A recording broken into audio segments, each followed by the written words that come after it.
Então tá, queridos, vamos entrar então agora nesse capítulo 7. É um capítulo que eu quero fazer questão assim de muito devagar, de muito lento, de muita calma, né? Se nós precisar repetir ele, a gente repete ele, nós não temos pressa nenhuma, né? Eu acho que nós vamos fazer em 2 ou 3 partes, né? Para a gente poder esmiuçar bem, dissecar bem todo esse conteúdo. Mas também, se nós não entendermos, não tem problema nenhum, nós retornamos, viemos de novo, porque tem muita coisa aqui importante para a gente conversar. Tá bom, queridos? Então, eu vou ler ali a partir do versículo 1, o capítulo 7.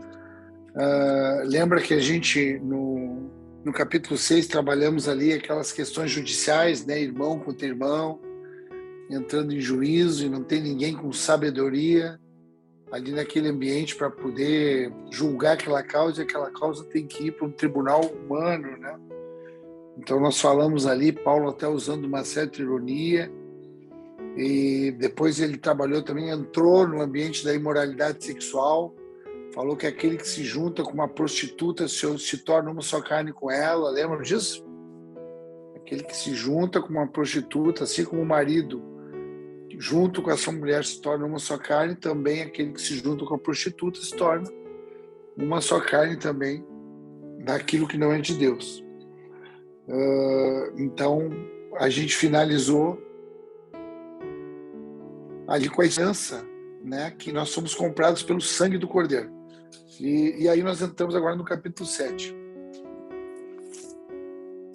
Lembrando que a gente vai falar basicamente, pelo menos nesse primeiro módulo desse capítulo 7, sobre 2 coisas. O princípio da fidelidade é uma coisa que a gente vai falar bastante, já pode anotar isso aí, que é o princípio da fidelidade.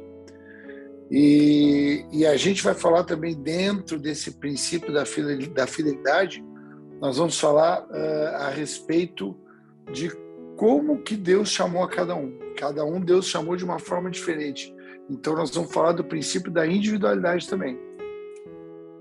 Então é o princípio da fidelidade e o da individualidade. Graças a Deus. Então vamos ler ali eu vou ler a partir do versículo 1 e eu vou fazer esse primeiro momento a partir do versículo 1, a partir do 1 até o 16. E aí depois a gente vê se a gente avança ou se a gente para por aqui ou repete esse aqui. Então Paulo diz assim: quanto ao que vocês me escreveram, é bom que o homem não toque mulher. Digo que por causa da imoralidade, cada homem tenha sua esposa e cada mulher tenha o seu próprio marido. Que o marido conceda à esposa o que lhe é devido, e também, de igual modo, a esposa ao seu marido. A esposa não tem poder sobre o seu próprio corpo, e sim o marido. E também, de igual modo, o marido não tem poder sobre o seu próprio corpo, e sim a esposa. Não se privem um ao outro, a não ser por mútuo consentimento, por algum tempo, para se dedicarem à oração. Depois retomem a vida conjugal, para que Satanás não tente vocês por não terem domínio próprio. E digo isto como concessão e não como mandamento.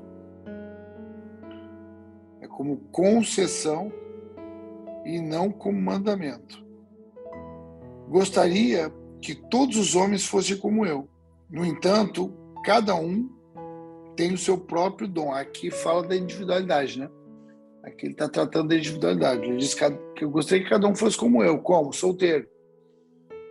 Que tem o dom do celibato, que era o que Paulo tinha, né? Gostaria que cada um fosse como eu. No entanto, cada um tem de Deus o seu próprio dom. Um, na verdade, de um modo e outro de outro. E aos solteiros e às viúvas, digo que lhes seria bom que permanecesse no estado que também eu vivo. Mas se não conseguem se dominar, se casem, porque é melhor casar do que arder em desejos. Aos casados ordeno, não eu, mas o Senhor, que a mulher não se separe do marido.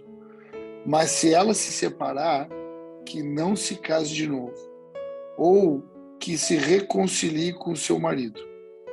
E que o marido não se divorcie de sua esposa. Aos outros digo eu, não, Senhor. Se algum irmão estiver casado com uma mulher não crente, e essa concorda em morar com ele, não se divorcie dela. E se uma mulher estiver casada com um homem não crente, e este concordar em viver com ela, que ela não se divorcie do marido. Porque o marido não crente é santificado no convívio da esposa. E a esposa não crente é santificada no convívio do marido. Se não fosse assim, os filhos de vocês seriam impuros. Porém, agora são santos. Mas se o não crente quiser separar-se, que se separe. Em tais casos, não fica sujeito à servidão nem o irmão, nem a irmã. Deus chamou vocês para viverem em paz. Pois você, ó mulher,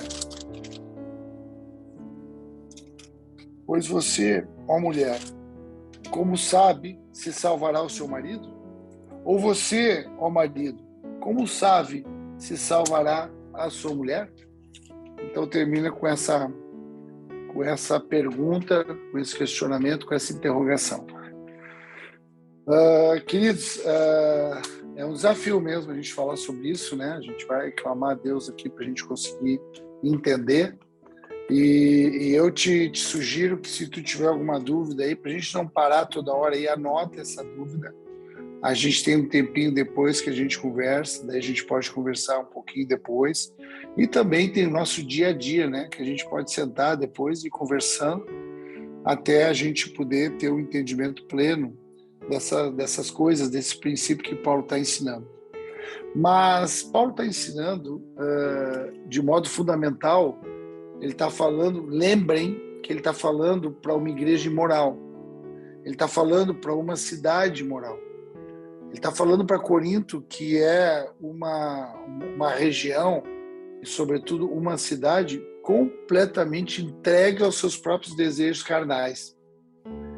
Uma cidade que cultua sexualmente, que valida as orgias, as promiscuidades. Assim era essa cidade, era conhecidamente por toda aquela região como uma cidade muito promíscua. E por consequência disso, também a igreja, os convertidos ali naquele lugar, também acabaram trazendo ali para o convívio daquela comunidade cristã que estava ali desenvolvendo, que estava ali crescendo, trouxeram também alguns hábitos de promiscuidade, né? Lembrem que a gente falou a respeito do incesto, que a gente falou a respeito de moralidade, de corrupção. Lembra que a gente falou? Aquela linha que a gente tratou lá de perversidade, corrupção, incredulidade, promiscuidade e devassidão. Então, é para essa igreja que ele está falando. Então, ele começa a falar a respeito de casamento para uma igreja imoral. Então, várias vezes a gente vê que ele fala, Paulo diz assim, olha, eu estou falando agora eu estou falando. Não, agora é o Senhor que está falando. Perceberam isso? Então, tem algumas vezes que Paulo fala com a autoridade apostólica que ele tem. Ele diz, olha, isso aí é eu que estou falando agora no Senhor. Agora, tem coisas que isso aqui é o Senhor mesmo que já diz, isso já está determinado como doutrina. E tem outras que eu estou falando por revelação, por eu sou um homem de Deus. Então ele está transitando assim nesse ambiente de ensino, né? Uma hora dizendo, olha, isso aqui eu estou falando porque eu sou um homem de revelação, e isso aqui eu estou falando porque isso aqui é o Senhor que está dizendo. Isso aqui não tem nem intermediação, isso aqui é algo que vem, é uma doutrina que vem de Deus. Então ele começa a falar do casamento. Então no primeiro momento ele começa a dizer ali, né, que é bom que o homem não toque mulher, né? por causa da imoralidade. Aí ele começa a falar do matrimônio. Ele diz que cada homem tem a sua mulher e cada mulher tem o seu homem. Então aqui começa a questão da fidelidade. Então aqui ele começa a dizer o que o matrimônio, o que o casamento ele está expressando, acima de tudo, né? Claro que o elemento principal, sempre o fundamento principal, é o amor, mas um dos elementos que vem acoplados ao amor é a fidelidade. Então ele está falando aqui que o homem, quando ele assume um compromisso com a mulher, e a mulher, quando assume o compromisso do homem, ali já está incluída a fidelidade de Deus. Fidelidade de um para com o outro. Né? E o que quer dizer fidelidade? É um compromisso assumido. É uma palavra empenhada com a vida do outro. Então aqui ele está trazendo essa palavra que evidencia e chama atenção para o casamento.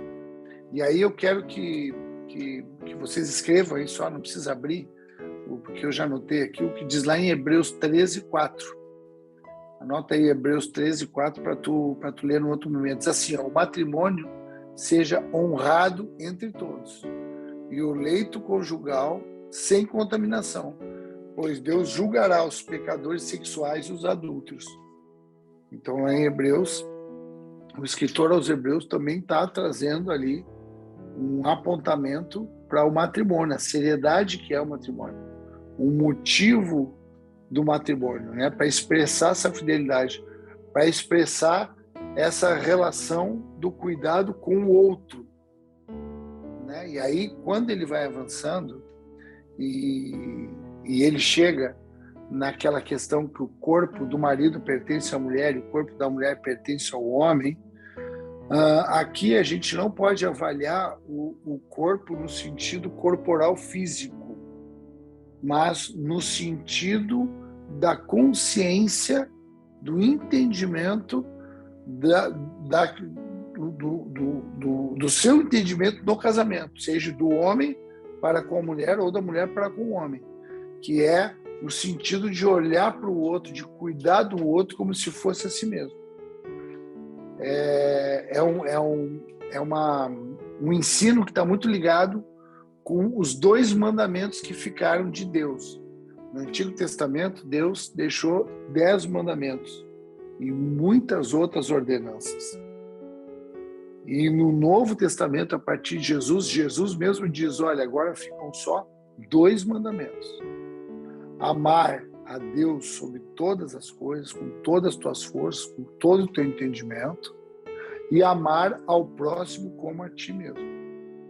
Então, nessa situação de o homem não ter propriedade sobre o seu próprio corpo, mas sobre o da mulher, e a mulher ter a autoridade sobre o corpo do homem, não sobre o seu próprio corpo, está ligado com esse mandamento do amor. Então, não está ligado com uma consciência abusiva, de dizer, não, olha, o que diz na Bíblia é que teu corpo é meu.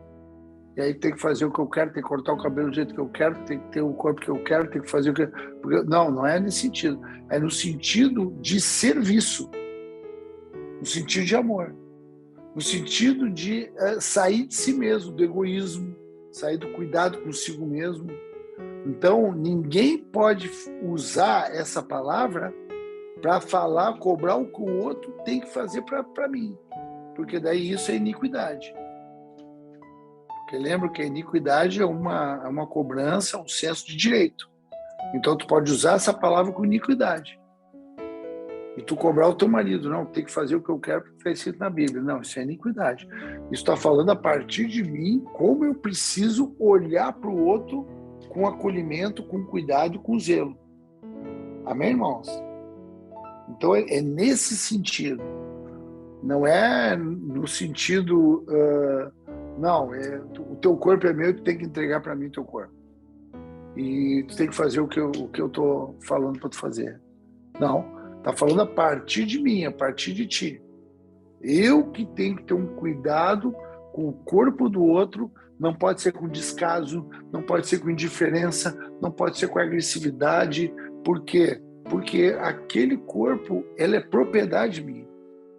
Então eu não posso tratar com algo que é meu, com algo que eu tenho ali a autoridade e domínio, com desinteresse, com descaso, com agressividade. Amém, irmãos? Então é isso que vai começar a acontecer, começa a acontecer com a nossa vida conforme nosso desenvolvimento cristão. E isso ele está falando para poder coibir a imoralidade. Porque o que é a imoralidade? É a promiscuidade, aquela coisa de ter vários corpos, eu posso fazer qualquer coisa que eu quero. A promiscuidade está ligado nessa relação múltipla. Né? A promiscuidade não está só ligado à sexualidade. Né? Está ligado a tu ir atrás de vários pensamentos, ir atrás de várias ideias, ir atrás de várias coisas e também ter várias pessoas. Isso que é promiscuidade. Então, por isso que está ligado, tudo isso está falando de quê? De fidelidade. De alguém que pega o corpo de outra pessoa para si, como quem acolhe, como quem cuida, como quem zela, como quem observa, como quem quer saber o que a pessoa gosta, o que a pessoa não gosta, o que a pessoa gosta de comer, o que a pessoa gosta de fazer, e tem um cuidado como se fosse o seu próprio corpo. Amém, irmãos? Então é importante, assim, a gente poder estabelecer isso como entendimento mesmo, né? Para a gente não se equivocar. E aí ele começa a dizer assim, aí ele começa a falar da relação íntima propriamente dita. Aí ele diz, nesse sentido, de cuidar da relação do matrimônio, porque Deus ele vai julgar essa questão de matrimônio. Agora, falando da relação íntima, que um não se abstenha do outro, que não deixe de ter relação, a não ser por consentimento. Então, se houver um consentimento, aí sim vocês podem fazer isso, ficar um tempo sem ter relação, ficar um tempo ali com direção sagrada, que fala de oração, e até no original fala em jejum, fala jejum e oração, consagração, e depois voltem para não dar brecha, para não dar espaço para Satanás entrar onde? Na mente. Na tentação, para não entrar ali, trabalhando ali no ambiente mental de imaginação, que aí entra nessa questão de desejo. Mas de qual princípio que está falando dentro da fidelidade? Está falando de os dois andarem juntos em consentimento. Não só nisso, mas em tudo. Bom, então entendemos juntos, temos uma vida no Senhor, então entendemos agora, então paramos um tempo, vamos buscar a palavra, vamos fazer um jejum e vamos, por um breve tempo, nos abster para poder fortalecer o nosso discernimento, fortalecer a nossa sensibilidade para ouvir a voz de Deus. E não por muito tempo, depois já volta e começa a viver como marido e mulher, suprindo ali mutuamente as necessidades. Ou seja, a gente tem que conhecer as necessidades. Então, cada casal tem uma necessidade, tem uma periodicidade de intimidade. Cada casal descobre isso na relação. Isso não é uma regra. Assim como não é uma regra, tu tem que parar. Isso precisa estar muito claro também. Está falando do entendimento que os dois juntos, nessa comunhão, entenderam de ter um tempo de consagração. Mas isso não é uma regra. Isso é uma concessão. Isso não é um mandamento, isso não é uma doutrina. Isso é uma concessão do Senhor. O Senhor concede a partir do momento que há esse consentimento mútuo. Então está ligado na fidelidade e está ligado na comunhão. Amém, irmãos? Graças a Deus. Aí a gente começa a passar para um outro ponto que ele começa a falar. Aí começa a falar da individualidade. Ele começa a falar que gostaria que todos fossem como ele. Mas, no entanto, cada um tem o seu próprio dom. Aí vai falar de individualidade. Aí ele vai falar agora da questão da abstinência, da questão do celibato, que não é uma regra. A regra é o casamento. A regra é o matrimônio. Mas há exceções dentro dessa regra, que é pessoas que são separadas para adorar a Deus, para servir a Deus, sem que casem. Existem pessoas assim. Foram separadas por Deus, mas não é a regra. E aí eu quero também ler uma passagem. Vocês não precisam também abrir, mas eu sugiro que vocês anotem. Ali no livro de Mateus 19, capítulo 19, versículo 11, que Jesus vai falar a respeito disso quando os fariseus começam a perguntar para ele, mas como é que tem que ser? E esse negócio de divórcio, como é que são essas coisas? Mas aí os discípulos pegam e dizem para ele, não, então é melhor então que nem se case então. E aí no versículo 11 desse capítulo 19 de Mateus diz assim, porém ele lhes disse, nem todos recebem essa palavra, a não ser aqueles a quem ela é dada.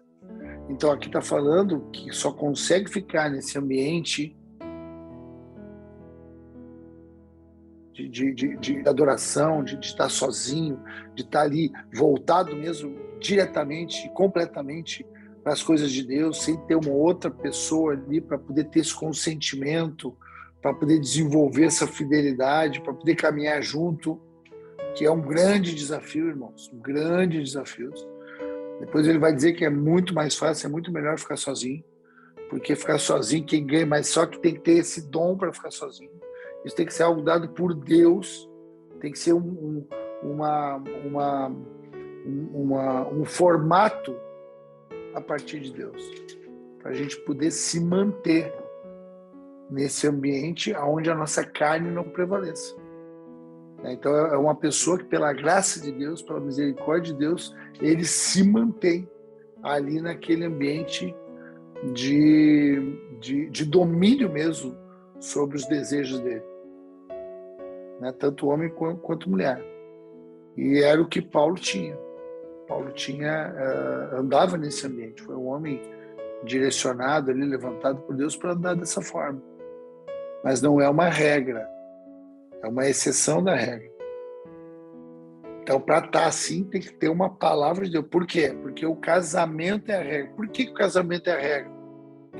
Pela fecundação, pela multiplicação. Porque se a regra fosse ficar sozinho, terminaria a descendência, não haveria mais a descendência. Mas há situações de homens e mulheres que acabam sendo separados para desenvolver essa fidelidade diretamente com Deus. E não desenvolver essa fidelidade ali através do cônjuge. Amém, irmãos? Graças a Deus. Se tiver alguma pergunta aí, que já vão colocando e vão anotando aí para a gente poder conversar um pouquinho depois, tá bom?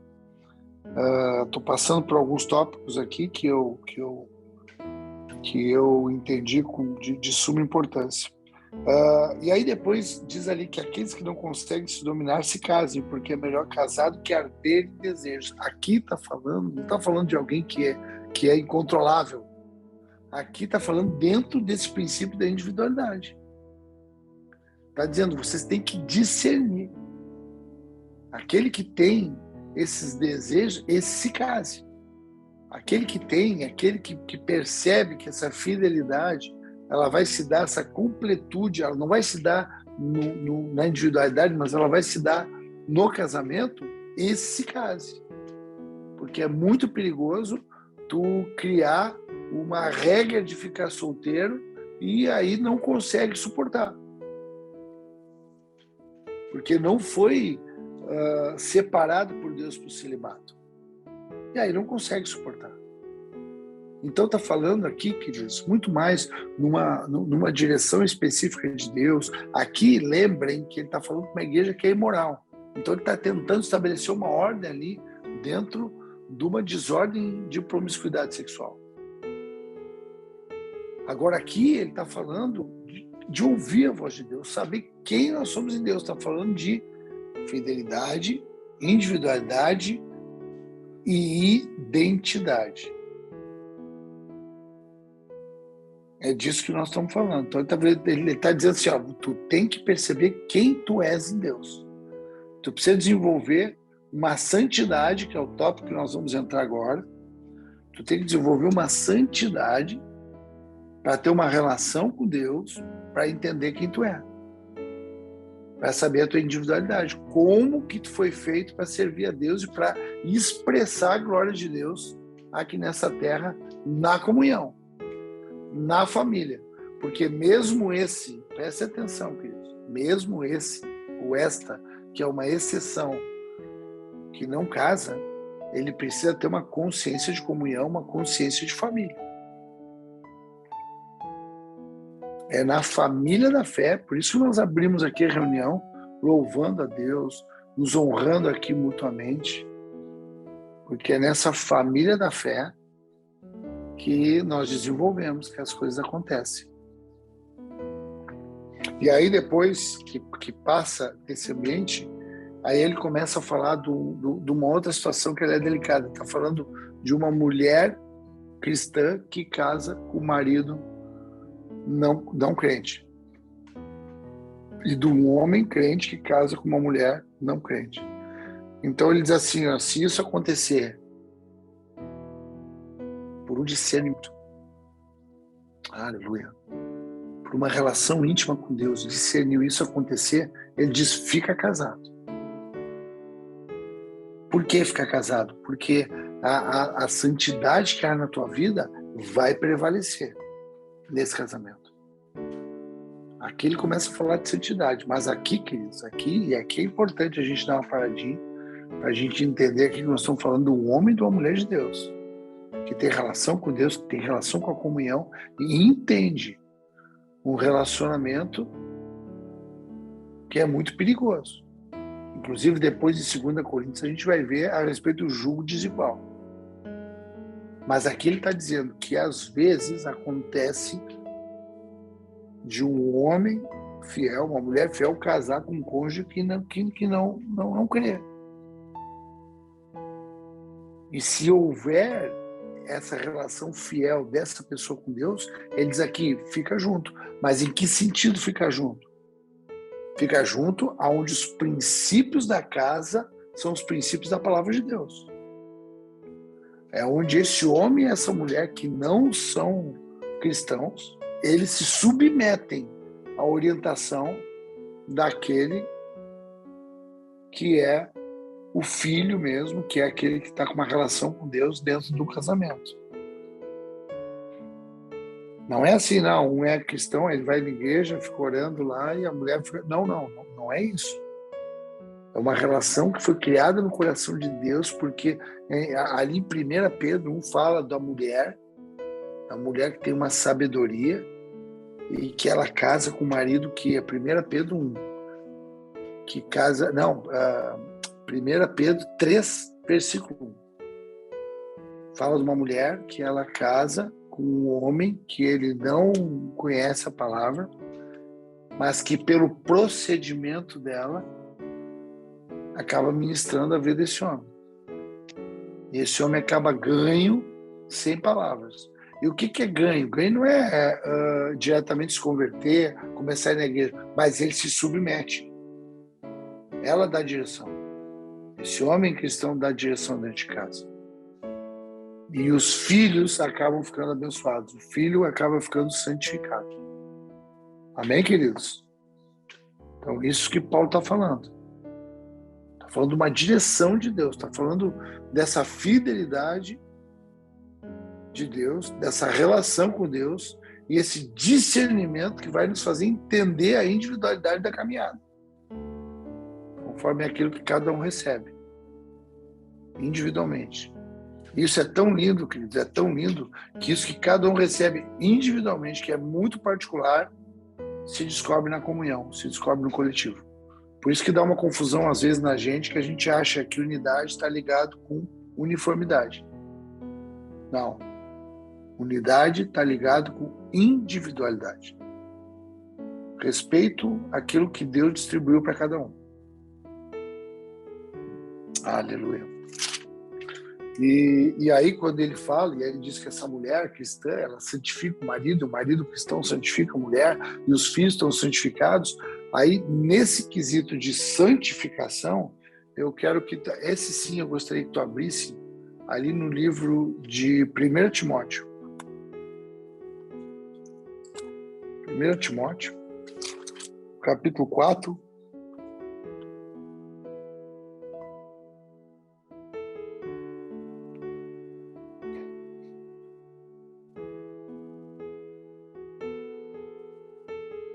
No versículo 4 e 5. 1 Timóteo capítulo 4, no versículo 4 e 5 diz assim: pois tudo que Deus criou é bom, e se recebido com gratidão, nada é recusável, porque é santificado pela palavra de Deus e pela oração. Então aqui Paulo está falando aqui, são dois assuntos que estão entrando aqui no meio da igreja, que é o casamento e a alimentação, alguns alimentos. E aí ele diz: tudo que Deus criou é bom. E essas coisas são santificadas pela palavra e pela oração. Por isso que um homem fiel, uma mulher fiel, santifica alguém que está na caminhada ali. Agora, isso aí não pode ser usado de uma maneira com expertise. Isso a gente vê muito também. Muita gente usa essa palavra aqui para dizer, aí tu pega um marido da tua própria vontade, do teu próprio desejo, e tu usa essa palavra para dizer, não, mas eu tenho que pegar para converter ele. Mas na verdade aquilo ali não foi Deus que te deu aquele caminho, aquilo ali é uma caminhada tua solitária. Então tu está escolhendo. Isso aí não está ligado com a fidelidade tua com Deus, isso aí não está ligado com a tua individualidade, o projeto que tem com a tua vida, isso aí não está ligado com o discernimento, isso aí não vai santificar o processo. Porque daí não tem palavra e oração nesse ambiente. Porque quando fala que a palavra e oração santifica, está falando da vida, não está falando de orar e ler a palavra. Amém, irmãos? Aleluia. Porque também a gente pega esse versículo e diz, não, mas eu orei, eu também li palavra, então está santificado, Deus prometeu. Não é isso, irmãos.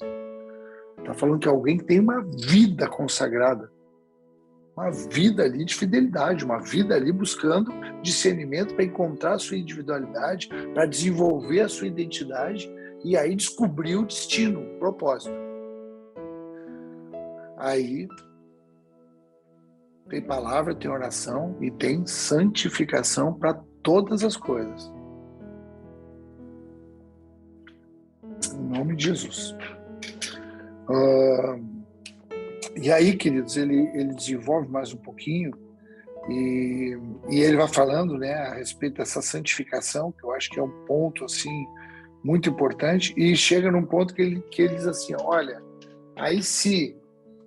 então ele está dizendo que esse marido não se separa da mulher, então não vai usar desse motivo da mulher não ser crente para se separar. Porque ele tem uma vida com Deus. E ele que vai estabelecer a ordem dentro de casa, ele que dá a direção. Aquela outra pessoa ela se submete. Ainda que não se converta, ainda que não tenha os hábitos que a outra pessoa tem, mas ela se submete à direção de dentro de casa. Tem uma direção dentro de casa para os filhos também estarem santificados ali naquele processo. Agora, também fala de um outro processo. Fala, e se esse marido abandonar, esse marido que não é fiel abandonar, essa esposa que não é fiel abandonar? Aí o que faz? Aí Paulo diz assim, deixa que vá. Então isso aqui é um caso muito sério, isso aqui é um caso de discernimento assim, muito, muito profundo e muito temor. Isso são exceções dentro do casamento, porque Paulo está falando do ambiente ali promíscuo, do ambiente imoral, que tem algumas situações ali que estão ali pervertendo a comunidade. E ele está querendo trazer um ensino ali, uma orientação ali para aquele lugar. E aí ele diz, olha, se essa mulher agora que não é crente, se esse homem que não é crente quiser separar, deixa aí. Deixa aí e não vai ter peso, não vai ter servidão. Tu vai ficar em paz, porque foi para a paz que tu foi chamado. Então, se houver ali uma rebelião, essa pessoa não aguenta esse tipo de... Porque essa pessoa vai ter que ser apertada no comportamento. Ela vai se deparar com um comportamento ali, uma conduta ali, que muitas vezes ela não vai suportar, ela não vai aguentar. E aí, quando ela sair, aí ela é liberada. E os irmãos, tanto o irmão quanto a irmã, eles estão livres. Ali fala no versículo 15. Mas se o crente não quiser, mas se o crente quiser separar-se, que separe. Em tais casos, não fica sujeito a servidão nem o irmão nem a irmã. Deus chamou vocês para viver em paz. Então está falando do irmão e a irmã. O irmão no caso do marido crente, a irmã no caso da esposa crente, com os cônjuges que são infiéis. Então ele libera aqui nesse aspecto. Que não seja um motivo para liberar. Não é um motivo, então ninguém pode casar com quem não é crente, ninguém pode casar, só tem que casar com... Não, não é isso. Mas também não é para sair buscando qualquer um aí aleatoriamente, sem discernimento. Sem ter uma vida de fidelidade com Deus, sem ter uma vida de entender sua individualidade, mas pode acontecer. É isso que Paulo está dizendo. E aí ele finaliza dizendo isso, pois você, ó mulher, sabe salvará seu marido, ou você, ó marido, sabe salvará sua mulher? Então ele termina dizendo assim, porque tu sabe como é que funciona isso aí de salvação, tu tem como comandar isso aí, tu tem como controlar isso, tu tem como ter esse conhecimento? Não, não tem. Quem tem como saber isso é o Senhor. Então é alguém que tem uma vida. Então até esse casamento com essa relação desigual, ela vai ter que trazer ali uma vida muito mais consagrada, individualmente, porque não vai ter aquela relação de consentimento. Mas vai ter uma submissão de uma parte que não conhece, pela conduta. Então, queridos, eu queria chegar até aqui, assim, para a gente ter mais tempo, para a gente poder trabalhar uma parte intermediária e depois uma parte final, mas eu acho que isso a gente trabalha num módulo só. Mas até aqui, para a gente pensar nessa questão de fidelidade, nessa questão de individualidade, do casamento, que significa a seriedade que é, como ele estava querendo chamar a atenção ali para que não se vivesse dissolutamente, para que tivesse muito cuidado, para que tivesse um olhar para esse cônjuge, porque o que é a infidelidade? É tu ter um olhar simplesmente de usos e frutos. E não um olhar de cuidado, e não um olhar de atenção, não um olhar de consideração, não um olhar de tolerância, de paciência. Que todos os frutos ali do Espírito de Deus estejam envolvidos naquele processo relacional. Não, é um olhar de benefício próprio. Então, quando ele fala isso, o corpo da mulher do homem, o corpo do homem da mulher, está falando não queira se beneficiar na relação santa do matrimônio, porque o casamento, ele é a figura espiritual, mística, do noivo Jesus e a noiva, a igreja. Isso está lá em Efésios 5. Até a gente podia ler juntos aqui para finalizar e para ter um tempo de oração. A gente podia ler aqui Efésios, um pouco na frente aqui de Coríntios.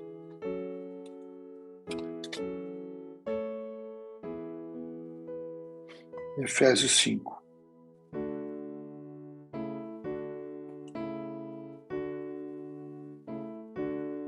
No 25, né? Diz assim, Efésios 5, 25, diz assim, maridos, cada um de vocês ame a sua esposa, como também Cristo amou a igreja e se entregou por ela para que a santificasse, tendo-a purificado por meio da lavagem da água pela palavra, para apresentar-se a si mesmo como igreja gloriosa, sem mácula, sem ruga, nem coisa semelhante, porém santa e sem defeito.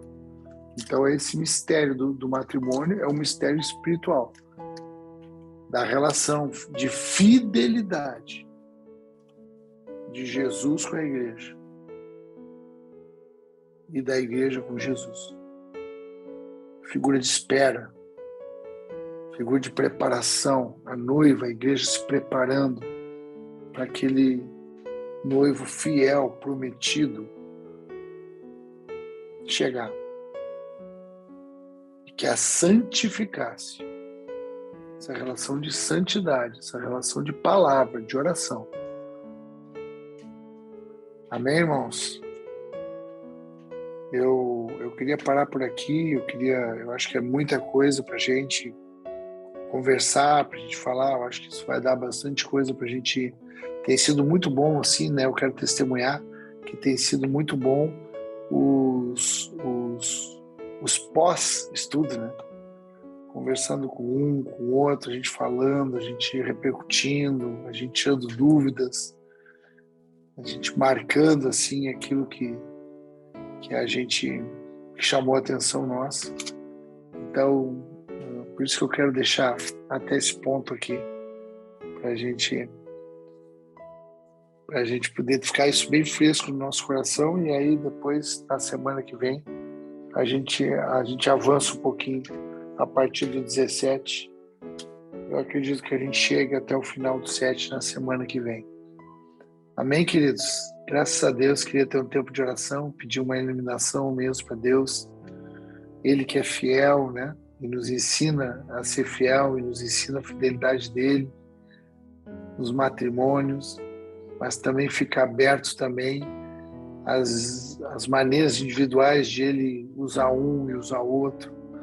Alguns que ele usa também. Quando o Paulo diz, a gente vai olhar mais na frente, mas é muito tremendo, quando ele diz assim, o homem é melhor então que nem casa, porque daqui a pouco nós vamos falar ali das virgens, das viúvas. Aí diz, é melhor que nem casa. Que nem casa. Por quê? Para que não haja distração. Por quê? Porque servir a Deus sozinho, com a sua individualidade, digamos que é menos complicado do que na relação, do que nesse casamento, do que nessa... Mas é bênção demais esse casamento por causa dos filhos, por causa daquilo que é gerado.